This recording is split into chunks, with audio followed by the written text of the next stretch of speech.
Do you guys have a business idea that is completely ready to take the highway? And are you guys looking for angel investors or venture capitalists to find you, look at you, and sponsor you? Then this video is perfect for you because we're going to be teaching you the perfect pitch to get your business up and started and be noticed. So if you're preparing to make a pitch, then let's get into it.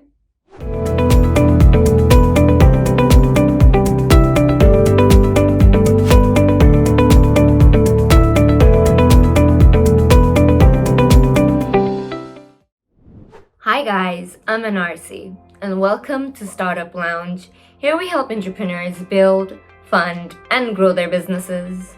So if you're interested, please stay tuned. Hi guys, so today we're going to do a very interesting video, and in this video, we're going to be talking about pitches. Yeah, that's right, you heard me. Pitches, but no, it's not the sporty kind, it is the business kind.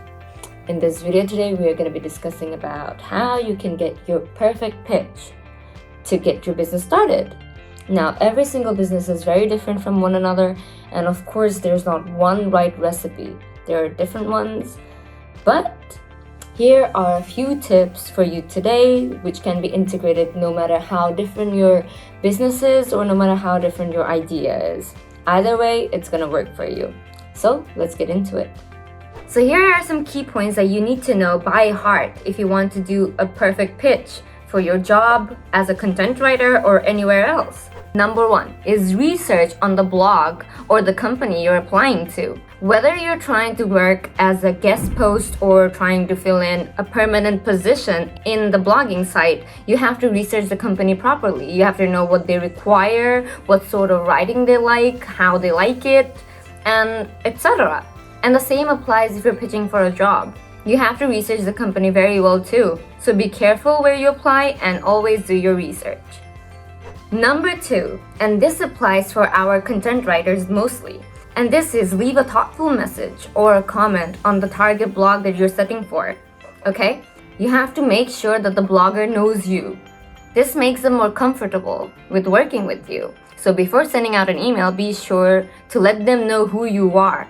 And this is by leaving subtle messages, thoughtfully sorted out comments on their blogs. And if you're regular enough, they're gonna know you and they're gonna feel comfortable working with you.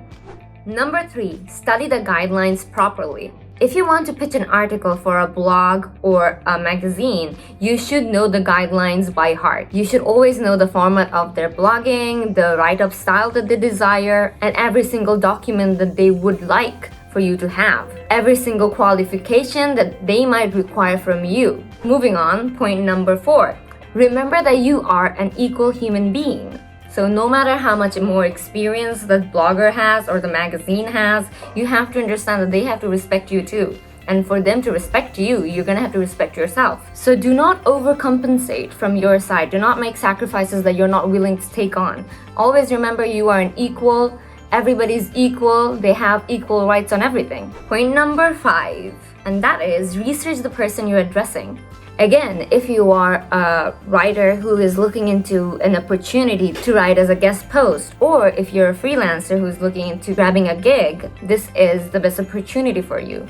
Because people like to be known. They'll like it if you know more about them than they have told you about, and if you already know what they're interested in. So, always study the about page in a website, okay? If you do that, you'll get to know more about this person. You can know about this person's writing style. By the way, you should always, and I mean it always, read the articles that this person has posted. This will give you an intimate idea about what they're like a lot of the times, and what they're interested in, what they're passionate about, how they want their writings to be.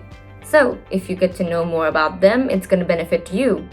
Point number six, and that is always and always address the person with name. You have no idea the amount of people who get this simple point wrong. It's very annoying when you're receiving emails that says, "Dear blogger." It seems insincere, inconsiderate, unresearched, and unprofessional.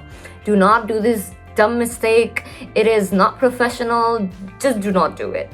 Research the person, get to know their name, do not get their spelling wrong, cross-check, double-check, do whatever you want. Please address the person with their names, okay? It makes a difference, a huge one. Point number 7, say what drew you to the person that you're addressing. For example, you could start up an email and tell them, I was really taken aback by the elegance and the sincerity and depth of your writing. And then name the article that drew you in. Always be honest. Name the article that blah blah blah is the article that helped me with my writing. It changed the way I approach writing too. It helped me, it inspired me, and go on about that. People get touched. This is a sweet way to pitch in your write-up. So remember, be specific and name the article that drew you in. And for that, again, you have to read articles that this person has written. Do your research properly. Point number 8, and that is, please do introduce yourself properly, but do not make a meal out of it. So make sure that you mention your blog as well as who you are and your personal details. For example, you can do so in brackets. This is the way I prefer to do it. You could choose some other format as well. See, this is an example here that I have put down. You could follow this or whatever else you want. But please don't make it a huge paragraph or whatever. Just keep it short, cute, tiny. And then let's go on to point number 9. Point number 9 is briefly list down your recent gigs. You have to make sure that the person you're pitching to, he or she, knows that you are good company.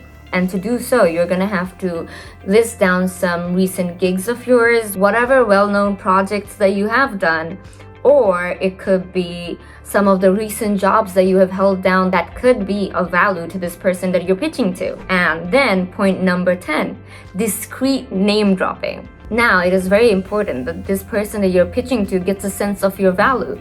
And this can be easily done by some discreet name dropping. You can list down some well-known names that have published your work. But instead of saying things very directly, like I have recently wrote for blah blah blah.com, you can go like, this person, whatever this name is, blah blah, has invited me recently to write on his or her blog. And it was very well received by his or her readers. So this is a nice way of putting it. Instead of being on their face, you're playing it a little discreet and sweet. So that's about it. Point number 11, your tone should always be confident, straightforward, and respectful. So please avoid toading. For example, do not go like, oh, I'd be very grateful and humbled if you would grant me blah blah blah. No, we will not do that. It does not signify confidence. Instead, you could be like, I would love to write for your blog, or I'd be delighted to hear from you. So these are more confident and assurative, and this radiates your value to the recipient. And point number 12, focus on how you could be of help to this recipient. See if they're going on a holiday and they would like a guest post, or if they're expanding their business and need new staff members, or they could have written a new book and you could be of help by promoting this book. So check with them and their needs and provide your support and help accordingly. And number 13, always remember to use your humor. This is huge. People love humor. It wakes them up after every day. I mean, imagine going through your emails every single day and every single email is the same. It's blatant, it's annoying, it's bland, it makes you fall asleep. So an interesting email, something with a little bit of humor, wakes people up. So remember to use humor. And lastly, offer your article and show examples of your own work. So you might say, for example, I would like to offer you an in-depth guest post, XYZ, and this post will have the following points, and then list the main points of this proposed article in bullet forms. So instead of just writing the whole article and showing it at this person, give them an overview first so they can look at what they have to receive. And they can edit things like the way they want, and they will also get a hint of your writing skills. And again, please do offer some examples of your work first so they know about your writing skills and how you might be of help to them. And if your writing skills are cohesive to how they want their write-ups to be. So that is it. That's all you gotta do, and then you'll have the perfect pitch. Anyway guys, that is it for me today. I hope you enjoyed this video, and if you did, please do like and subscribe. And I hope after watching this, you guys have a brief idea about how to write your perfect pitch, and see you soon!